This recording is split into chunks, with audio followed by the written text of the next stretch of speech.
Começa agora, Inédita Pamonha. Por instantes felizes, virginais e irrepetíveis.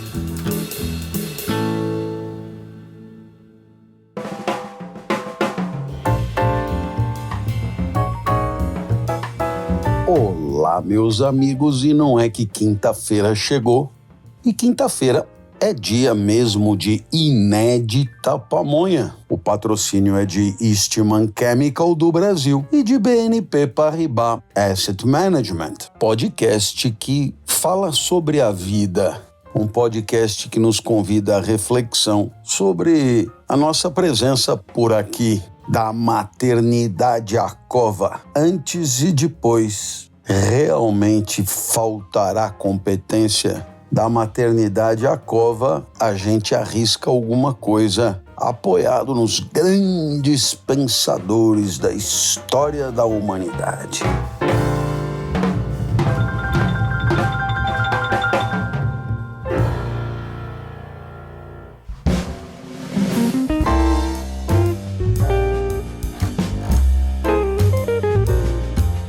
Agora vamos. Agora não tem mais desculpa. Agora enfrentaremos o tema. Eu sempre ouço gente repetindo slogans de positividade. Coisas do tipo pensar positivo, dizer coisas positivas, ser otimista. E tudo isso se reverteria em ganhos existenciais, né? Tudo isso se reverteria, se converteria em alguma coisa boa na hora de viver. Pense positivo e viva melhor. Pense positivo e seja mais feliz. Pense positivo e tenha uma vida boa. Então, essa psicologia da positividade, ela está presente em todas as partes, até porque, vamos combinar, ela promete bastante e o esforço não é grande. Ora, uma das tiradas positivas que mais me irrita é chamar tudo que é entristecedor, apequenador, negativo, destruidor, devastador, asfixiante, medonho, é chamar isso de desafio, né? Desafio. Então, há toda um léxico da positividade que é, a meu ver, irritante, cínico e, por isso, até um pouco provocativo, né? Eu não posso dizer que está ruim. Eu tenho que dizer que o cenário é desafiador. E isso vale para todo e qualquer tipo de situação, até devido estar num processo diarreico, um peristaltismo translocado, e ele dirá que a digestão é desafiadora, que a evacuação é um desafio importante daqui para frente. E, é claro, tudo isso, se não fosse engraçado, seria grotesco. Bom, tem um outro lance que é o da metade vazia do copo, né? E quantas pessoas já me falaram: é preciso focar na parte cheia do copo. É preciso, então, dar ênfase ao aspecto positivo da história, né?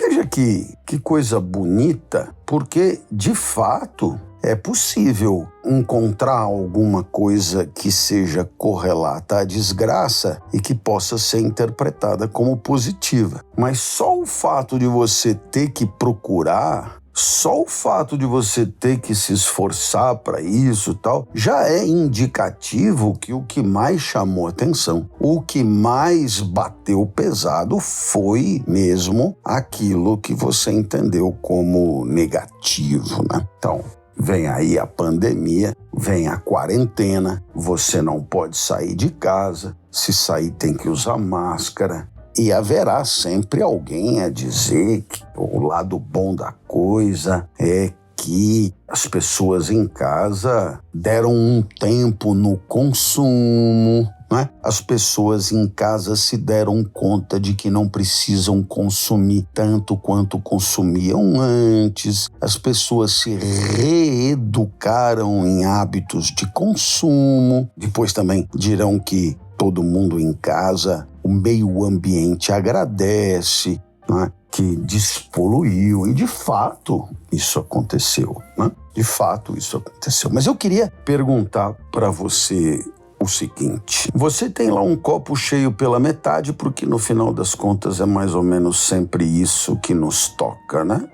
Tem um aspecto negativo da coisa e se você fuçar bem, é capaz de achar algum positivo. Então, eu pergunto a você, quem é que tem mais chance de reverter o cenário? Quem é que tem mais chance de inverter o quadro? Quem é que tem mais chance de refletir sobre o que está faltando para encher o copo? É aquele que foca no lado cheio e bate palma? Ou é aquele que encara o lado vazio do copo e, de maneira altiva e briosa, não se conforma do copo tá cheio, não tá cheio, né? Então, essa é a pergunta que eu te faço. Então, que conclusão eu chego é que o dito otimista, né? O dito lado cheio do copo, aquele indivíduo que está sempre satisfeito, está sempre destacando o lado bom da vida, né?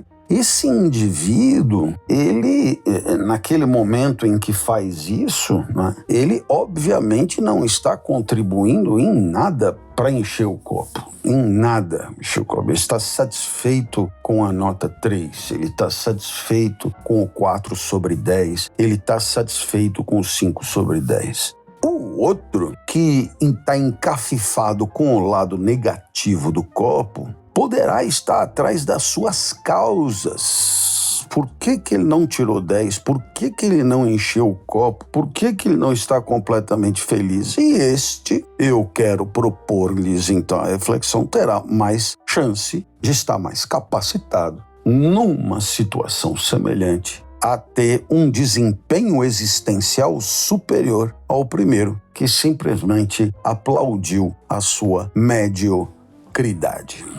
Então esse é o primeiro ponto da minha reflexão, né? Já que é para ponderar criticamente, já que é para refletir de maneira autônoma e soberana, não me venha querer convencer que olhar o lado cheio do copo é sempre positivo do ponto de vista existencial, porque há fortes argumentos em sentido contrário. Mas nós poderíamos, então, supor o seguinte, que um diagnóstico pé no chão, um diagnóstico rico, um diagnóstico ponderado, um diagnóstico bem pensado e sopesado da realidade como ela é o que permitirá, digamos, um incremento do valor da vida, é o que permitirá diminuir o que há de negativo e aumentar o que há de positivo.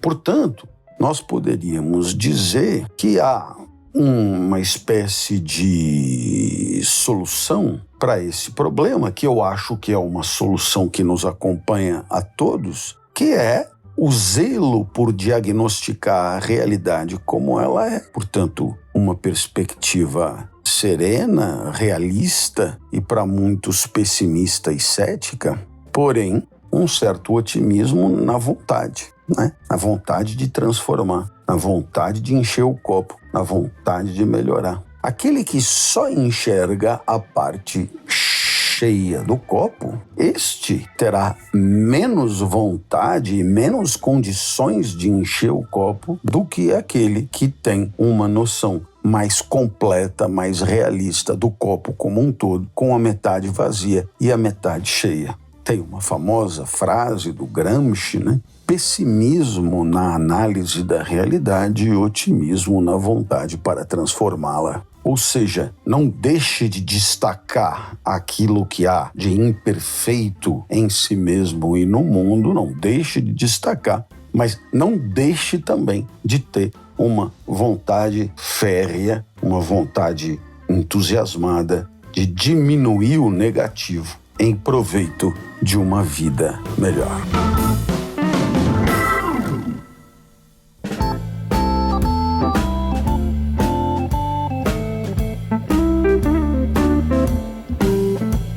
Bom, muito bem. Agora eu queria fazer um paralelo de tudo que eu falei até agora, que é uma crítica à positividade existencial, uma crítica à psicologia positiva. E eu não estou dizendo com isso que tudo o que é dito pelos psicólogos positivos seja ruim. Eu também não estou dizendo que tudo que é dito pelos livros de autoajuda, os autores de autoajuda, seja ruim. Eu estou apenas dizendo que é possível problematizar. É possível levantar a mão e dizer, olha, eu vou continuar olhando o copo do jeito que eu achar melhor, certo, né? Não preciso definitivamente que você destaque a parte cheia do copo para mim, como se eu fosse um descapacitado absoluto. Agora, há um grande filósofo alemão que vem logo depois de Kant, né? Logo depois de Kant, que trabalha no finalzinho do século XVIII, portanto, né? Se a Revolução Francesa é 1789, esse está lá para 1790 e bolinha, portanto, ele é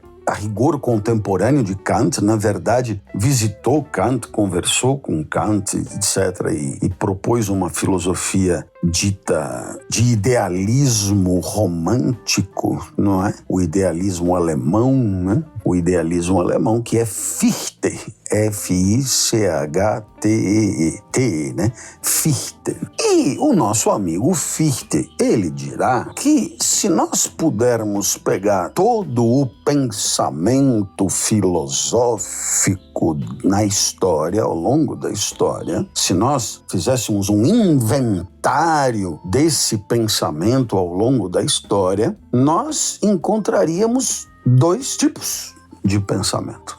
Olha que legal, né? Portanto, o Fichte, ele categoriza, ele cria uma categoria, uma dupla categoria para o pensamento filosófico ao longo da história. E não tem três, só tem dois. Ou o filósofo é dogmático, ou o filósofo é idealista. Então, vamos lá tentar ver qual é o entendimento que Fichte tem dessas duas categorias. A primeira grande diferença diz respeito ao entendimento da realidade. O dogmático é aquele que acredita que a realidade é o que é. A realidade é como é. E ela se impõe independentemente de qualquer observador. Portanto, há aí um realismo, digamos assim. A realidade se impõe, né? A realidade é a vedete da história, né? E a realidade seria o que ela é, houvesse ou não humanos no universo, né? A realidade é o que é, houvesse ou não humanos no universo. Essa aí é a ideia, olha só que primeira proposta interessante. O idealista, ele propõe que a realidade, ela depende da percepção, ela depende do encontro com o observador, ela depende do olhar do observador, ela depende da perspectiva do observador, ela depende do entendimento do observador e, portanto, ela depende do observador. A realidade, portanto, ela é construída pelo observador a partir daquilo que ele percebe com os recursos que são os dele e assim por diante. Olha que loucura, né? Então, quer dizer, enquanto o dogmático, ele apresenta uma realidade que é completamente blindada, ela se impõe e ela independe do observador, ao passo que o nosso amigo idealista, o idealista é aquele que entende que o ser humano, ao viver no mundo e ao encontrar o mundo, ao encontrar aquilo que lhe é exterior, né, o ser humano, ele participa da construção dessa realidade. Então, essa é a primeira grande, imensa diferença, né? Então, veja só, o nosso amigo Fichte chega a propor um conceito que é o conceito de não eu, né? Quer dizer, claro, tem o eu, e tudo que não é o eu é o não eu. E o não eu existe a partir do eu, né? É a partir do eu que todo o não eu se apresenta como não eu, né? É o nicht ich. Anota aí que é bem legal, é N-I-C-H-T, nicht, não, e ich é o eu, I-C-H. Então, o nicht ich é tudo aquilo que não é eu mesmo. E o que não é eu mesmo, ele se apresenta, se define, se referencializa a partir de um eu que observa, que percebe, que pensa e assim por diante. Muito bem, então essa é a primeira imensa diferença. Uma segunda diferença diz respeito ao próprio conhecimento. Ou seja, enquanto conhecer para um dogmático, como a realidade é soberana, o conhecer é um espelhamento da realidade na mente, uma espécie de competência em espelhar na própria mente a realidade, né?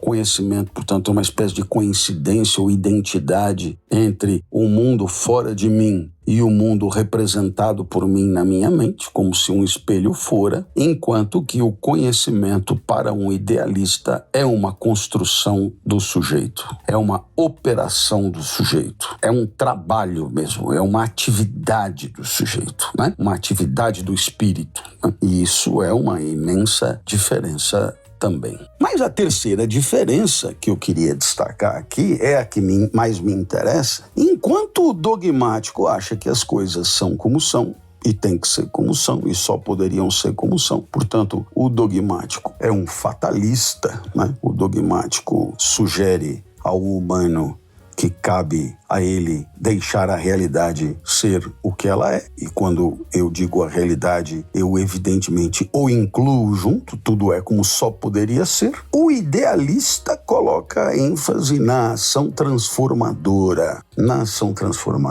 Ou seja, a filosofia idealista é uma filosofia de transformação do mundo, enquanto o indivíduo dogmático, ele é um irresponsável, porque ele é o resultado de uma equação complexa que ele não controla. O indivíduo idealista, este sim, é agente transformador, soberano, tomador de decisões, alguém que escolhe, que delibera, encontra caminhos. Ora, ficamos então com a dualidade, que é a dualidade copo cheio, copo vazio, e a dualidade dogmático idealista. E, naturalmente, alguém poderia ser levado a pensar que quem olha o copo cheio, né, tal como recomendam os coaches do mundo corporativo, também é aquele que comprará o lance da pró-iniciativa, do empoderamento, de fazer acontecer, e piriri, pororó, de transformador, inovador, reinventor de si mesmo, etc.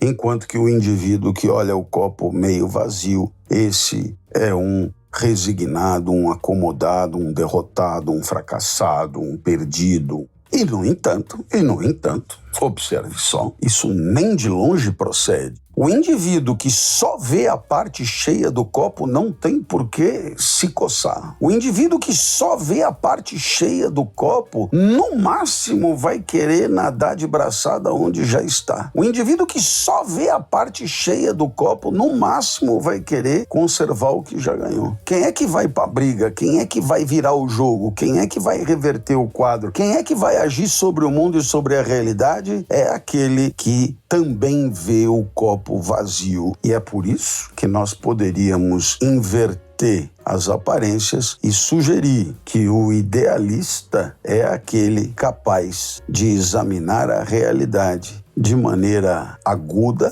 consistente, contundente, ainda que isso dependa dele e que possa, a partir daí, agir sobre o mundo de modo revolucionário e transformador. Já o dogmático, que apenas espelha a realidade, este dogmático, ele, pelo fato de ter convicção de que as coisas só poderiam ser como são, este continuará feliz e contente com a parte meio cheia do seu copo.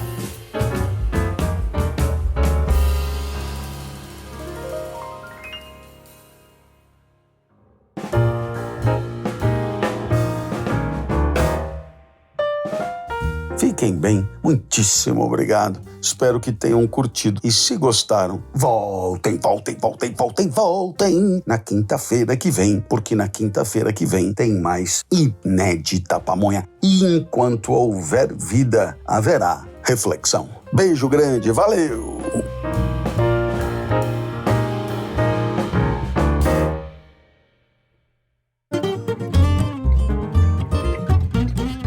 Você ouviu o Inédita Pamonha, por Clóvis de Barros Filho, trazido até você pela revista Inspire-se. Acesse www.revistainspirec.com.br e nos siga nas redes sociais.